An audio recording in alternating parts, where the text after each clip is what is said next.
bring us up to speed on what has happened with the police shooting and where we are today.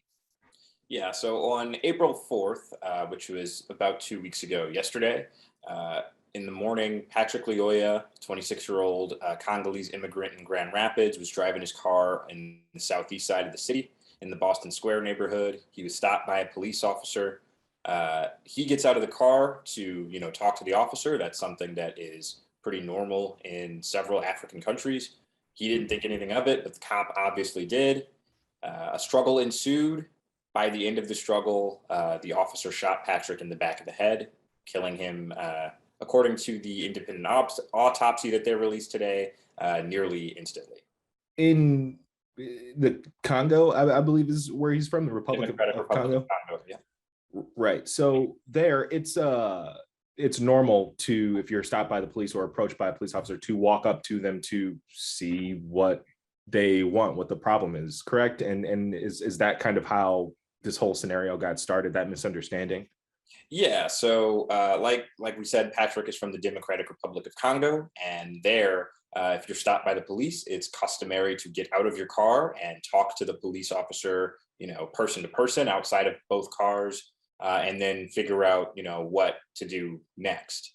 Here, obviously, that is not the case in America. Many of us grew up Black, had our parents tell us, 2 hands on the steering wheel, make sure your license and registration are out, don't reach for anything. Those are conversations that we had growing up that Patrick and many other immigrants did not. Mimi ni Peter Lyoya. I am Peter Lyoya. Baba yake ya Patrick Lyoya. I am the father of Patrick Lyoya. Katika hii nchi, I didn't believe that in this country, kama kuko genocide, that there is a genocide in this country. Sikukuwa najua. I didn't know. Sikukuwa najua kama hapa mwa nchi, I didn't know that here in America, kunaweza kuwa execution ya mtu kwa kumuua. There can be an execution start to kill someone. Kwa kuua mtu na risasi. To kill someone with a gun. Tena uwawe na askari polisi mkubwa. And to be killed by the police officer.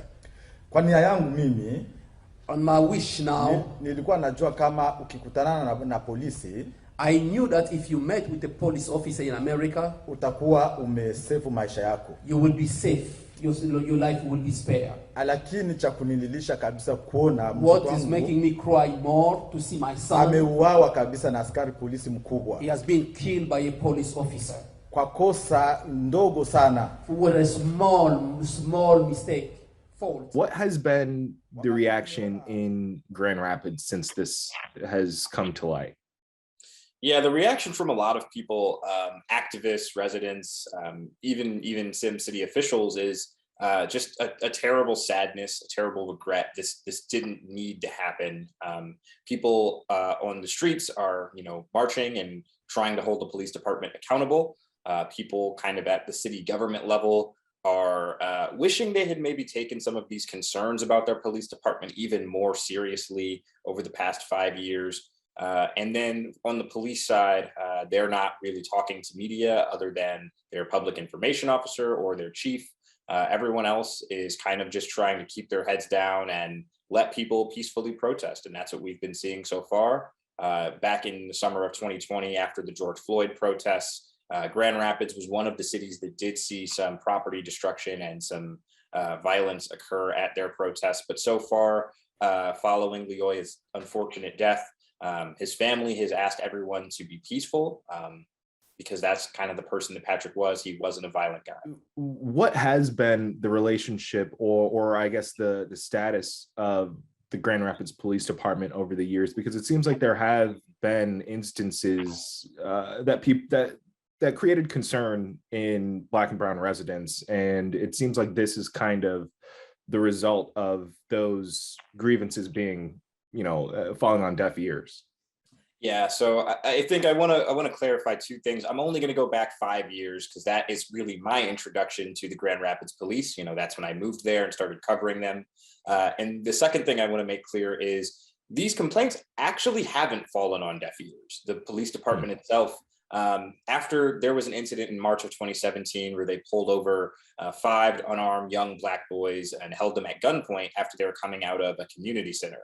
And that was really the first story I ever really knew about the Grand Rapids Police. So when I got there, I knew this was in the backdrop. This was in everyone's mind. There was also a traffic stop study that was done, or I think it was released the next month, that showed Black drivers are twice as likely to get pulled over in Grand Rapids as white drivers. So when I got there, there was already this momentum that had built up of people saying, hey, Grand Rapids Police, we need to change how we operate, or the worst could come. And unfortunately, Patrick's death is kind of emblematic of the fact that even though the department had been going to some lengths to change, those changes simply weren't enough. So what happens next? We know that there's been an autopsy done. They haven't released the name of the officer who was involved in this. Where do we go from here? So next steps are Michigan State Police are still doing their investigation. I would expect that people are probably still going to be in the streets protesting and demanding accountability, still demanding the name of the officer, who probably won't be named until after Michigan State Police conclude their investigation. And after that, either from the county level or the state level, I would expect to see charges filed against the officer. But there's not quite a timetable on when those charges would be announced yet, because Michigan State Police are still doing their investigation.